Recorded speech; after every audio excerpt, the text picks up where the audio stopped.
20 pension fund administrators meet 5 billion naira industry recapitalization target, says PENCAM. Consumer sector displaces financial industry, contributes 76.3% to equity turnover, just as oil slips on China growth worries, EU weighs Russian crude ban. And the day's conversation is centered on the business of service delivery at a subnational level of governance. This is Business Express on the network service of the NTA, and we are reaching you from Abuja, the nation's capital. I am Benny Adams, your guide.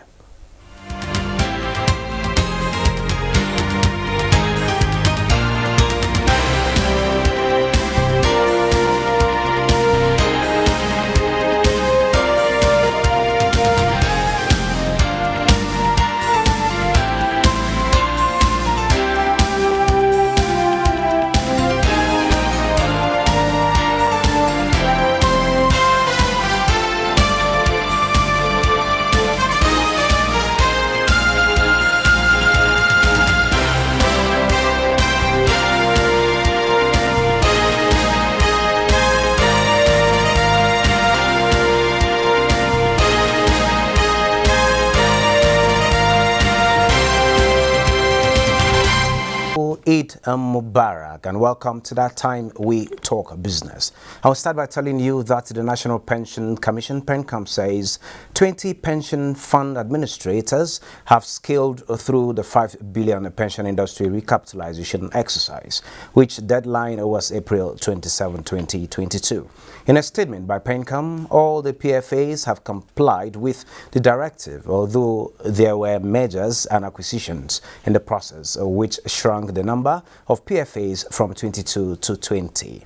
The Commission in April last year announced an increase in the minimum share capital of PFAs from 1 billion naira to 5 billion naira. PENCAM gave the operators 12 months to meet the new capital regime. The exercise, according to PENCAM, became expedient as the value of pension fund assets under management and custody had grown exponentially from 3 trillion naira in 2012 when previous capitalization was done to 12.29 trillion as of December 31st, 2020. And moving on, the African Development Bank says it will work with microfinance banks to expand support for micro, small and medium enterprises and deepen financial inclusion in Nigeria through increased uptake of financial technology tools. President AFDB Akinwumi Adesina disclosed this in Abuja while speaking at the 7th yearly symposium of the Nigerian microfinance platform. Adesina, who was represented by the Director General AFDB Nigeria Country Office, Lamiboru, said microfinance and MSMEs are key to the economy and job creation, which is at the core of the bank and poverty reduction. To that end, the bank is open to dialogue and working with all stakeholders to expand financial inclusion in Nigeria, including through increased innovation and uptake of fintech tools. Early this year, the Central Bank of Nigeria unveiled the Bankers Committee RT200 Forex program, which stands for Raise to $200 billion in Forex repatriation, primarily from non-oil exports. Leah Katumbawatunde in this report examines the viability of the program amid global uncertainties and increasing competition. Nigeria's exchange rate has been a topic for discussion in recent times owing to rising demand and limited supply. Major drivers of forex demand include education, healthcare, travel and imports. Food imports alone skyrocketed to $18.91 billion in 2011, though it is falling to $14.84 billion as of 2019 according to data from the CBN. With the war between Russia and Ukraine, fresh concerns have mounted over shortage in global food supplies. This is just as the Central Bank of Nigeria tells banks it will thin out supply of forex to them and advise they find ways of meeting their customers' demands before the year runs out. The availability of the funds will enable us to have a competitive market. The Apex Bank has put in place the RT200 FX program with plans and programs for non-oil exports with a goal of $200 billion in FX repatriation over the next 3 to 5 years. Fantastic strategic approach, completely open to modification. Already repatriated their FX proceeds are already getting paid. Over 3 point something billion is going out already. So while the policy end there is speedy execution, the businesses also have to align. Experts say it is time to deliver on critical infrastructure gaps and remove impediments to value addition to encourage improved export activities that would curtail volatility in the currency market. We mentioned specialized ports for export alone. 2 had been dedicated but had not been properly empowered. So these are things that are key and important. Policy with sufficient support in terms of infrastructure. Nigeria gets about $804 million annually from cocoa, while Cote d'Ivoire gets a whopping $3.6 billion due to value addition. In Abuja, Leakatung Babatunde. And now to our conversation. At the ongoing constitutional amendment exercise, the National Assembly had eventually passed 44 of the 68 bills intended to alter the provisions of the Constitution that inhibit service delivery at the subnational level, particularly at the local councils. Of more interest are those bills that would strengthen local government administration by enhancing and deepening its administrative and financial independence. To discuss further on service delivery and finances of government at the grassroots is John Mutu. He is the National Coordinator, Democracy Vanguard, and he's also working in partnership with PEARL, that's Partnership to Engage, Reform and Learn, a non-governmental organization that supports how governments organize their core business of making, implementing, tracking and accounting for policies, plans and budgets used in delivering public goods and services to the citizenry and how citizens themselves engage with these processes. You are welcome to Business Express. Thank you so much. I call you the prof of good governance. Eid Mubarak to our Muslim brothers and sisters. Yes, it's a good one. Much. Well, service delivery at the local government level has been on the low over time. What happened to budgets at this subnational level? When we talk about the budget year in, year out, a lot of Nigerians, the citizens, concentrate on budget at the center, talking about the federal government, not minding what the states are bringing to the table, what the local government is doing, and development is supposed to be at that grassroots. How did we get it wrong? How can we get back on track? Thank you so much. Like you rightly noted, the local governments are the closest tier of government to the people. It's supposed to be the first line of defense. It's supposed to be the first point of delivering services to the people. And majority of people live at the community level. I want to also say that every Nigerian, wherever you live in a local government. But unfortunately, like right now, we're in Amak. We're in Amak, and this is a local government. Yes, so whether you're in the urban center, you're in the rural area, you live in a local government. So if the federal government is providing services, the states are providing services, and the tier of government that is closest to the people is not providing the required services, then maybe the people get to lose. So I think the whole idea is, and the first reason why we have local government, like I rightly noted, is to bring governance closer to the people. And that first line, it's weak at this moment. And largely, you asked why are they weak? How did we get where we are? I think it's more or less based on the provision of the 1999 Constitution, which has inadvertently weakened the local government in terms of capacity, in terms of funding, and in terms of their own independence.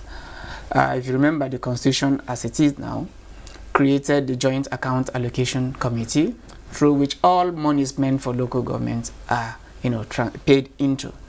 That committee, that account is supposed to be a transition committee, but unfortunately today it has become a redistribution committee. That is number one. Number two also is in terms of the administrative independence. Local government are supposed to be manned by elected officials. The Constitution envisaged that we will have local councils with their legislative arm or the executive arm, those two arms, the legislature checking the excesses of the executive arm, where you're supposed to have an elected officials. But unfortunately, as of today, what we have in most of the states are appointed officials, and when people are appointed, they owe allegiance only to the person who appointed them, and there is no accountability to the electorate. Okay, in all of these challenges, where the local governments have a little of such independence to carry out their statutory constitutional responsibility, to come to the rescue of that, Mr. President, in Executive Order 10 of 2020, directed that the Accountant General's office should pay funds that are due to local governments directly to their accounts, so they get to be empowered enough to carry out projects, to carry out governance at that level. But the Supreme Court actually ruled to say it is unconstitutional. But with the, haven't mentioned that the 1999 Constitution is actually responsible for this weakness at that level, the National Assembly now have come to the rescue with the alteration of this, to say there should be a special account, that we should have this unholy marriage come to an end. Let local government be independent. How would that play out following the opposition that the executive order has had?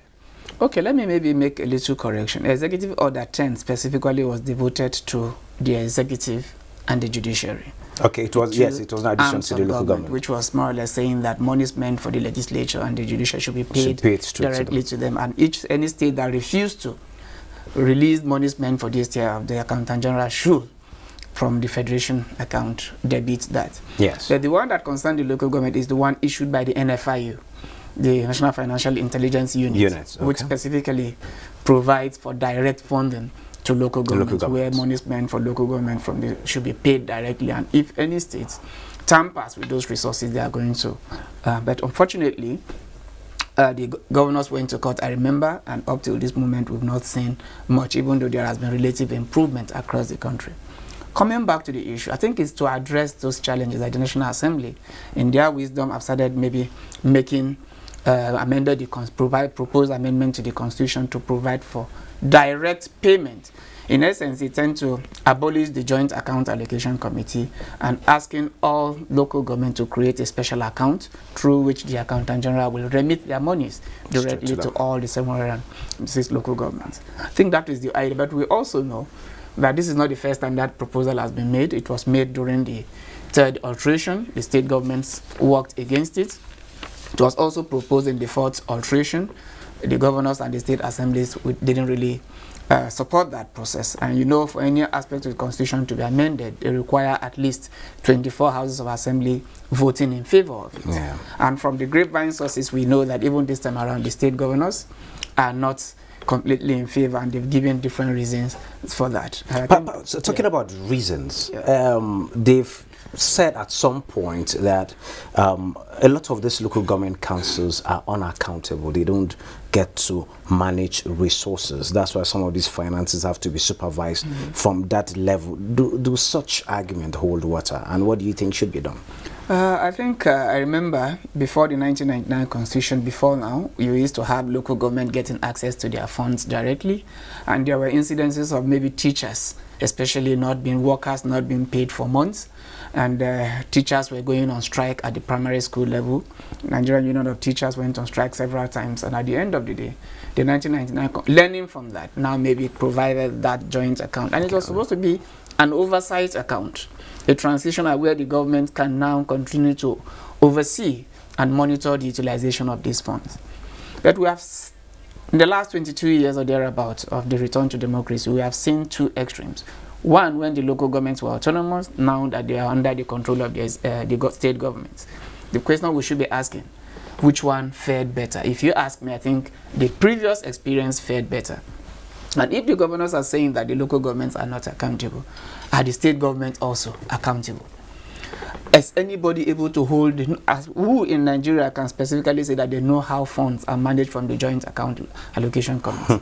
That's another one. It is easier to hold a local government chairman account, right? Because they live at the local government. Nigerians know where to work to, they know who to hold. But now, monies are paid into a central account supervised by the state government, and nobody is able to hold them account. Nobody knows how those funds are managed. And in our interaction with most of these local government chairmen, they've also told us that monies are released to them only in piecemeal. the bulk of the money is managed by the state government. And that is why the NFIU also intervenes. So if that is the case, who should be accountable? Which state governor has come out to say this is how much we have released to local government? These local government chairmen are not using the money well, so we need to hold them account. So it is neither here nor there. So Nigerians are saying that let the money go to the local government chairman and the council, and we'll be able to hold them to account rather than going into a pool that is managed in such a manner that is not transparent. We are not seeing any accountability. And you know what? The Constitution also gives the state houses of assembly powers, right, to make laws for the local government. That has now led the local government chairman, that has led the state government, giving it more powers to maybe alter either the issues of revenue generation, issues of revenue allocation, issues of distribution and all that, including the tenure of local government chairman. And that is why you see today, we are moving into a transition period where most of these state governors are leaving. They are now conducting local government elections. By the time they leave, another state governor comes in that may not be from the same political party. It dissolves all the local government and want to conduct its elections. So these are some of the things that the current amendment is trying to address by providing that once elections are conducted, all local government must enjoy stability.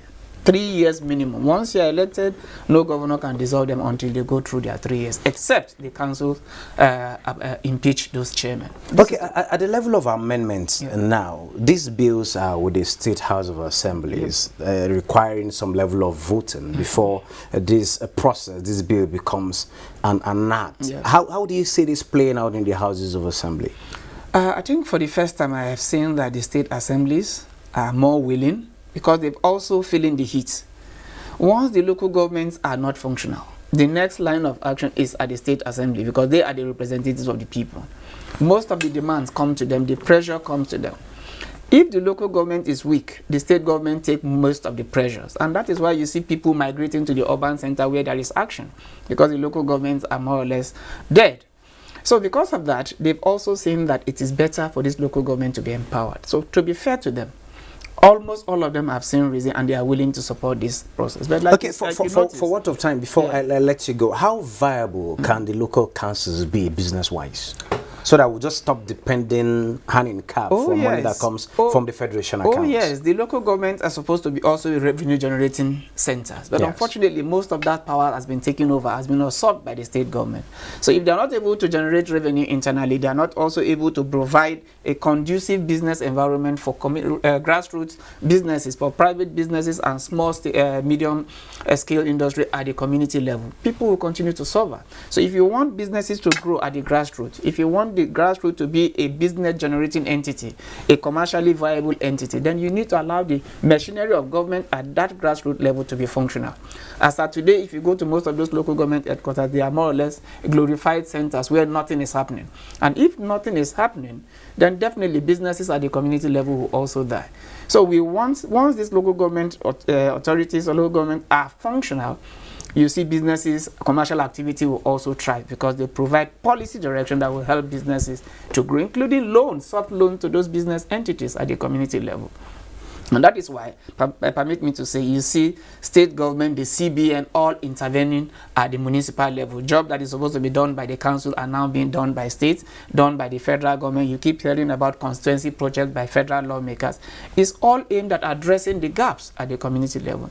So the best thing to do is to empower the communities, empower the local government to be functional, to be effective, to be efficient, so that at least there will be activity at the if a councillor is living at the local government and the chairman is living at the local government, you will see that activities, political activity will also keep us springing up. Businesses will also thrive. People with tourism will also thrive. But once they have moved, the chairman is now living at the city center, you see everything becomes a state and federal level, and that is why you see criminality becoming so endemic at the urban centers, because everybody wants to move to where action is. And the grassroots to get the action done at the grassroots, we'll continue to sustain this conversation. Thank you so very much, John Mutu, National Coordinator, Democracy Vanguard, for sharing your thoughts with us at this particular point in time. Thank you so much for having me, Ben. It's a pleasure. You're welcome. Moving on, consumer sector displaces financial industry, contributes 76.3% to equity turnover. Moplang Dakok has more on the market in the week ended. Weekly stock market report by the Nigerian Exchange Group shows that the Nigerian equities market maintained its bullish performance last week as the NGX All-Share Index gained 2.43%.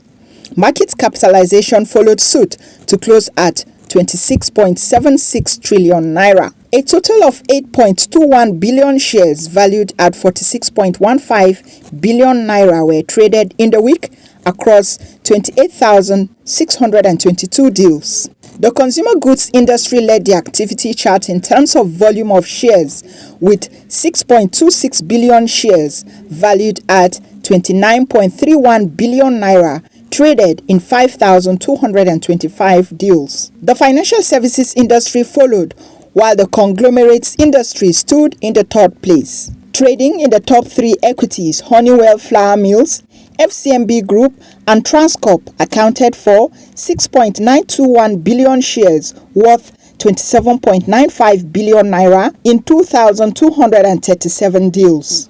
All other indices finished higher with the exception of NGX Banking and NGX AfriBank Value Index, which depreciated, while NGX ASEM, NGX Growth and NGX Sovereign Bond indices closed flat.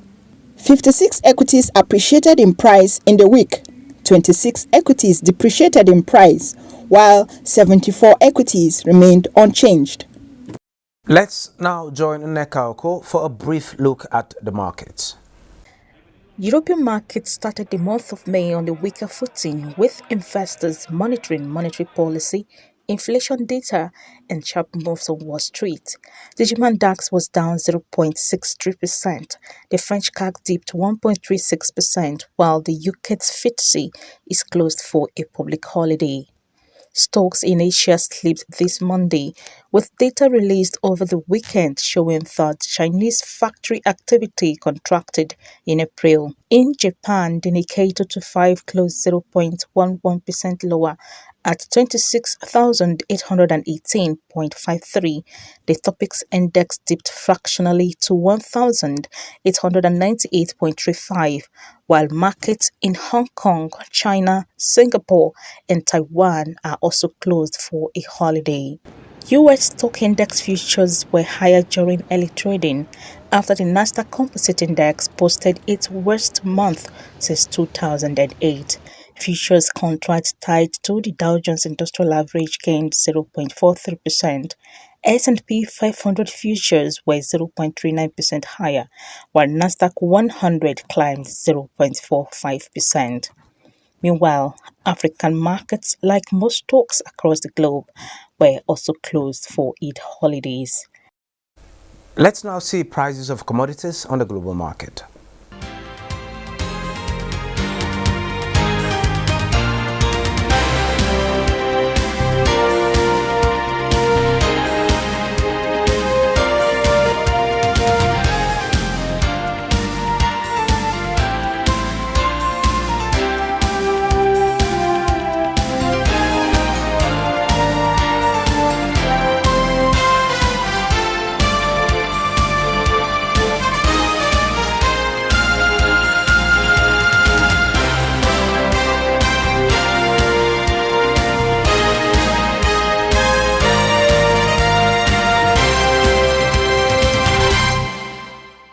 Well, this is where we end this episode of the program. Join us again tomorrow by 9:30 a.m. for another episode. Don't forget, you can access all previous episodes on YouTube. We value your feedback. I am Benny Adams saying, stay safe.